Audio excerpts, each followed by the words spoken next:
सभी को नमो बुद्धाय, जय भीम। आज शुभारती में हमारे साथ हम गुरुजी के साथ आए हैं, बुद्ध वंदना में हिस्सा लिया है और गुरुजी हमारे साथ आए हैं। सागर जी हमारे साथ उपस्थित हैं, हंसता हुआ नूरानी चेहरा। गुरुजी से भी मुलाकात चली रही है और आगे भी चलती रहेगी, लेकिन सागर जी जो प्रयास कर रहे हैं वो भी एक बहुत अच्छा प्रयास है डॉक्टर अतुल कृष्णा जी का। आज गुरुजी अमलदास जी आए हैं, संत हैं, कबीर साहब के बहुत ज्ञानी हैं, तो उन्हें आज यहाँ आकर कैसा लगा इसके विषय में थोड़ी सी चर्चा होगी।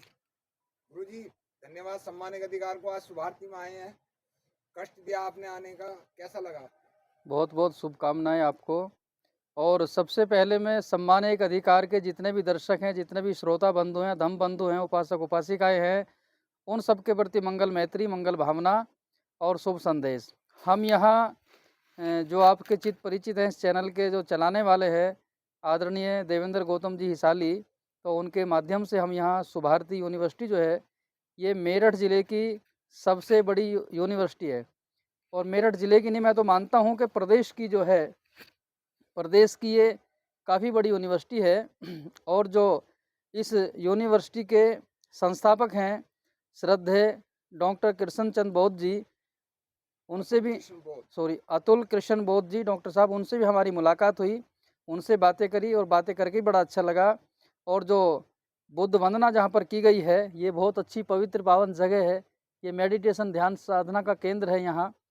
और इसमें ऐसे समझो एक आत्मिक जो ऊर्जा होती है वो यहाँ ओतप्रोत है।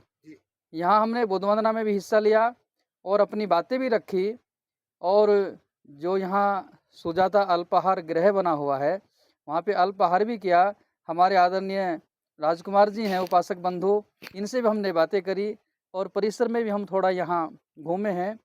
तो हम ये देख रहे हैं कि जो लोग यहाँ नहीं आ रहे वो किसी ना किसी चीज़ से अछूते रह रहे हैं, छूट रहा उनके जीवन से। यहाँ सप्ताह में शायद जो बुद्ध वंदना होती है, हर रविवार को बुद्ध वंदना होती है, उसमें भी आना चाहिए। और एवरीडे जो संध्याकालीन यहाँ वंदना होती है, उसमें भी जो लोग भाग लेना चाहे ले सकते हैं। तो हम ये कहना चाहते हैं, जहाँ भी व्यक्ति को, उपासक उपासिकाओं को अपने महापुरुषों से संबंधित ज्ञान की जो विचारधारा है, जो बुद्ध की विचारधारा है, सदगुरु कबीर की विचारधारा है, या गुरु रविदास जी की, बाबा साहब अम्बेडकर की, या इस दिशा में जितने भी महापुरुष ऐसे हुए हैं जिन्होंने जाति वर्ण धर्म कुल गोत्र मत पंथ ग्रंथ और संप्रदाय, इन सब से ऊपर उठ करके जिन्होंने मानवता की बात करी, जिन्होंने हर व्यक्ति के कल्याण की बात करी, तो ऐसी जो बातें हैं, ऐसी जो धम्म देशना है, जहाँ भी व्यक्ति को सुनने को मिले उसे सुनना चाहिए। क्योंकि जब तक हम ज्ञान की बातों को सुनेंगे नहीं तो वे बातें हमारे अंदर परिवर्तन नहीं ला सकती। जब अच्छी बात किसी को हम पहुंचाएंगे नहीं तो उसे उस बात का पता नहीं लगता। फिर इतना ही पता लगता कि उसने जो सुन लिया, अब उसने जिससे सुना उसने भी अधूरा सुना है। तो जब तक व्यक्ति अपने संतों के सामने बैठ करके, अपने धर्म गुरुओं के सामने बैठ करके धम्म को विधिवत नहीं समझेगा, सत्य को तरीके से नहीं समझेगा, और जीवन की जो दिनचर्याएं हैं, जो जीवन के नियम हैं, जिनसे हमारे जीवन में जो विकार हैं, जिनसे वो दूर होते हैं। कहते हैं लोग कि बुद्ध का मार्ग जो है मुक्ति मार्ग है, लेकिन ये तो समझो तुम्हें बीमारी क्या है। जब यही पता नहीं लग रहा व्यक्ति को मुझे बीमारी क्या है, तो उसे डॉक्टर औषधि क्या देगा। कबीर साहब का कहना है कि रोगी और औषध कुछ और, तो कैसे हो जीना। और कहें ही कबीर को संत पार की सार शब्द चीना। तथागत बुद्ध ने कहा है कि मेरी दृष्टि में वो व्यक्ति महान है जो अपनी बुराइयों को जानता हो। तो हमें अपनी बुराइयों को जानना है, उनको दूर करना है। तो उसकी विधि है कि अपने धर्म गुरुओं से जुड़ो, अपने संतों से जुड़ो, अपने महापुरुषों की विचारधारा से जुड़ो और इसी मनुष्य जीवन में अपना कल्याण करो, स्वयं बनो। जब तक व्यक्ति बुद्धिवादी नहीं बनेगा, तार्किक नहीं बनेगा, गुणवान आचरणवान नीतिवान प्रज्ञावान नहीं बनेगा, तब तक केवल ज्ञान की धम्म की बातें करते रहो, वो काम अधूरा रहेगा। तो पहले तो हमें ऐसे धर्म स्थलों पर आकर के अपने महापुरुषों से धम्म को सुनना चाहिए, शीलों का पालन करने की प्रतिज्ञा लेनी चाहिए। और बहुत सारी सुधार की बातें हैं जिन्हें हमें अपने जीवन में करना बहुत अनिवार्य है। वो सब प्रेरणा ऐसे धम्म स्थलों से मिलेगी। जो इस शुभारती के आसपास के लोग हैं, उन सबको ये कहना चाहूँगा कि एक सप्ताह में आप 2 घंटे का समय निकालो। यहाँ उच्च कोटि के विद्वान भंते लोग आते हैं। आप भले ही किसी की शादी समारोह में जाओ या मत जाओ, लेकिन धम्म देशना में, विपश्यना सेंटरों पर, ऐसी जगह हर उपासक उपासिका को आना चाहिए, अगर उसे अपने जीवन का कल्याण करना है। क्योंकि आज शरीर में भले ही बुद्ध ना हो, कबीर साहब ना हो, गुरु रविदास जी ना हो, का जो ज्ञान है, ज्ञान रूप में वो हमेशा सदैव हमारे साथ रहेंगे। उनका सूक्ष्म रूप हमेशा ज्ञान, क्योंकि साहब ने कहा, गुरु बसे बनारसी शिष्य समुंदर तीर, और बिसराए बिसरे नहीं जो गुण होए शरीर। अगर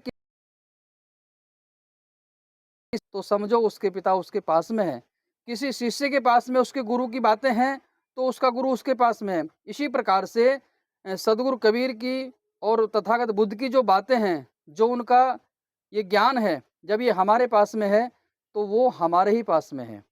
हम बुद्ध के, कबीर साहब के मार्ग पर चलें। समाज में जो कुप्रथाएं हैं, कुरीतियां हैं, जो अंधविश्वास फैलाया जा रहा है, परम सत्य को हटा करके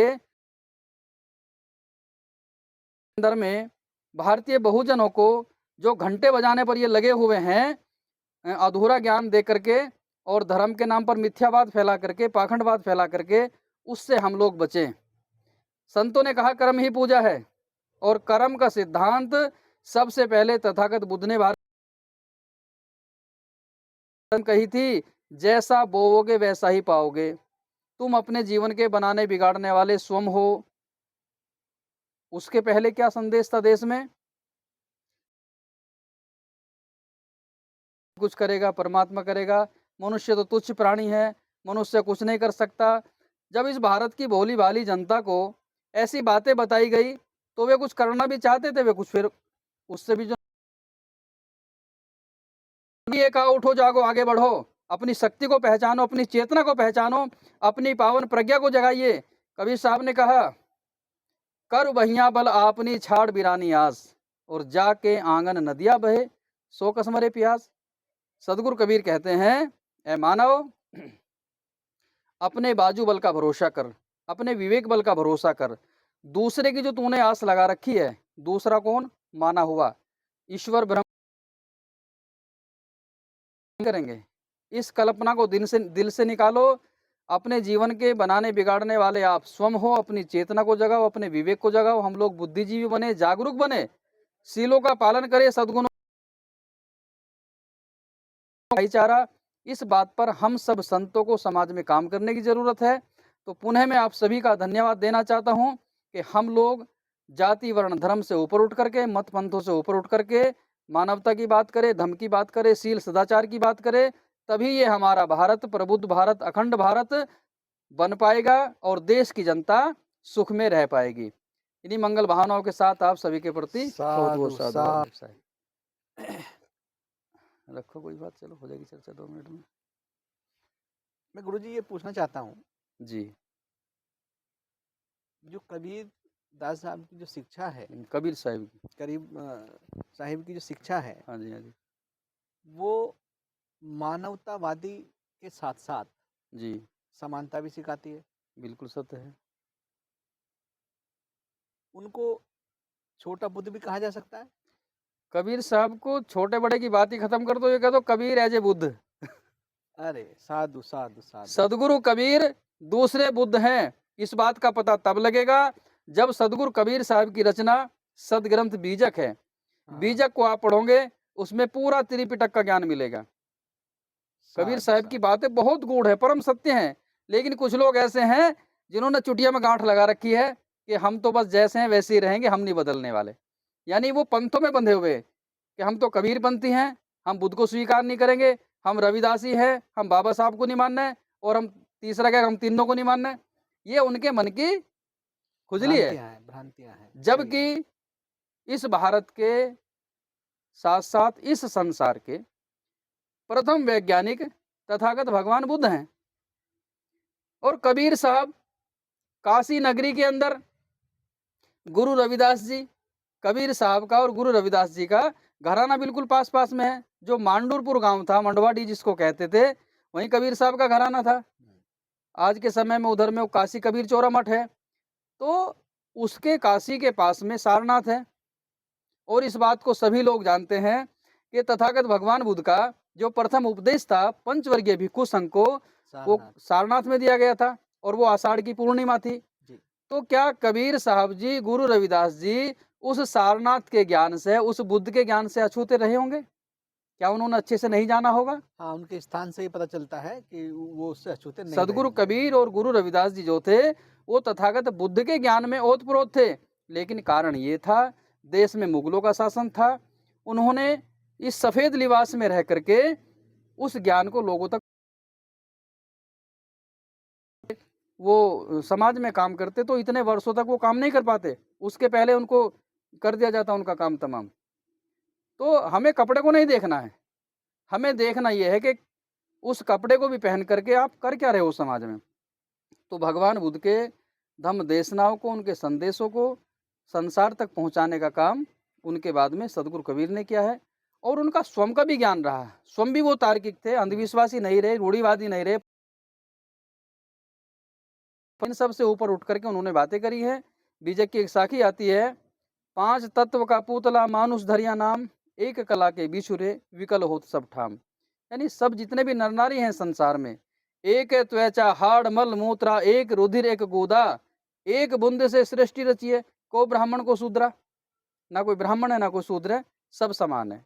तो कबीर साहब का संदेश समानता पर रहा, मानवता पर रहा। और दूसरा बुद्ध हम कबीर साहब को कह सकते हैं, इसमें कोई अतिशयोक्ति नहीं, ये सत्य है।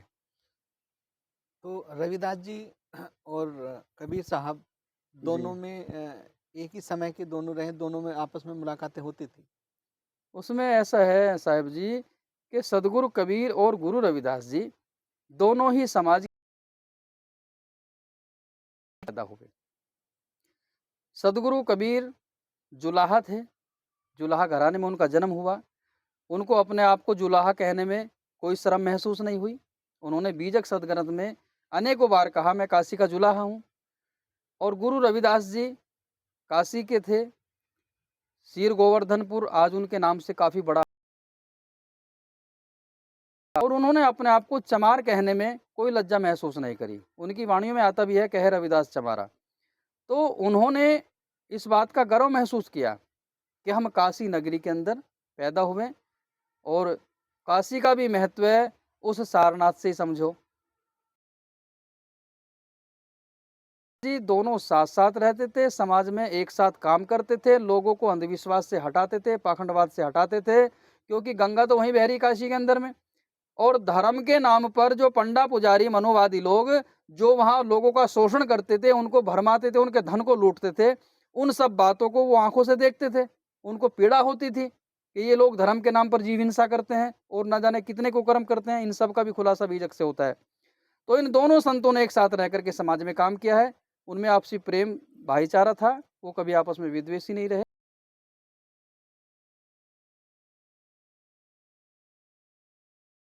कबीरपंथी हाँ, कबीर की जो और अनुयायी हैं। रवि दसिया जी, जी। और जाटव, हाँ जी। इन तीनों में कुछ लोग भ्रांतियां और असंतोष की भावना को फैलाते हैं कि ये सब ये हम ये हैं तो ये नहीं है, ये छोटा है, ये बड़ा है। इस बारे में आप क्या संदेश देना चाहते हैं? देखो आदरणीय जी, आपका प्रश्न बहुत अच्छा लगा कि जो रविदास जी के मानने वाले, वो तो कहते हम बड़े हैं। कबीर साहब के मानने वाले, वो कहते हम बड़े। बुद्ध के मानने वाले, वो कहते कि हम बड़े। बाबा साहब के मानने वाले, वो कहते तुम सारे अलग धरे रहो, हम सबसे बड़े। तो ये लोगों की दिमाग में जो खरपतवार पैदा हो रहा है, ये सब उनका खरपतवार है। ना तो रविदास जी ने कहा, ना बाबा साहब ने कहा, ना भगवान बुद्ध ने कहा, ना कबीर साहब ने कहा कि तुम मुझे जातियों में बांट दो। उन्होंने तो जाति से ऊपर उठ करके बात करी। एक साखी आती है गुरु रविदास जी की कि रविदास जन्म के कारण होतने को वो नीच, नर को नीच कर देते है ओछे कर्म की कीच। वो जाति के पक्षधर थे ही नहीं, उन्होंने मानवता की बात करी है। और जो लोग चाहे वो कबीरपंथी हों, चाहे रविदास जी के मानने वाले हों, अगर वे दोनों संतों को जाति के खूंटे से बांधना चाहते हैं, तो मैं उन लोगों से ये कहना चाहता हूँ स्पष्ट रूप से कि ना तो आपने कबीर साहब को जाना, ना आपने रविदास जी को जाना। आप तो अपने मन की जो खरपतवार है, दिमाग में जो कूड़ा कचरा भरा हुआ है, उस कूड़े कचरे को समाज में फैला करके समाज को बांटने का काम कर रहे हैं। रविदास जी ने कहा ना, जात जात में जात है जैसे केलन की पात, क्या कहा? हाँ, वो साकी है रविदास जी की, वो यही है कि समाज में जो जाति है, जाति में उपजातियां हैं, तो इन जाति उपजाति में जो लोग बटे हुए हैं, उन सबको जाति से ऊपर उठा करके मानवता की बात करें। जब तक हम सब लोग एक नहीं होंगे तो अखंड भारत कैसे हो जाएगा? और हर बच्चा, हर व्यक्ति किसी ना किसी माता पिता से पैदा होता है, लेकिन यहाँ कर्म के आधार से जातियों को बना दिया गया। अब अगर कोई व्यक्ति बाल काटने का काम करता है, उसको कह दे कि ये नाई है। कोई व्यक्ति नाली साफ करने का काम कर रहा, रास्ता साफ करने का काम कर रहा, उसको कहा कि ये भंगी है। कोई लोहार का काम कर रहा, उसको कहा कि ऐसे-ऐसे। तो हम ये पूछना चाहते हैं कि काम के आधार से तुमने जाति कैसे बनाई? वो तो व्यवसाय है, उसके जीवन कमाने की उसकी वो जीविका है, उसका जाति से क्या लेना-देना रह गया? इस संसार में एक ही जाति है, मानवता, मानव, और बाकी कोई जाति है ही नहीं, और हम सब लोगों को उसी पर काम करना है।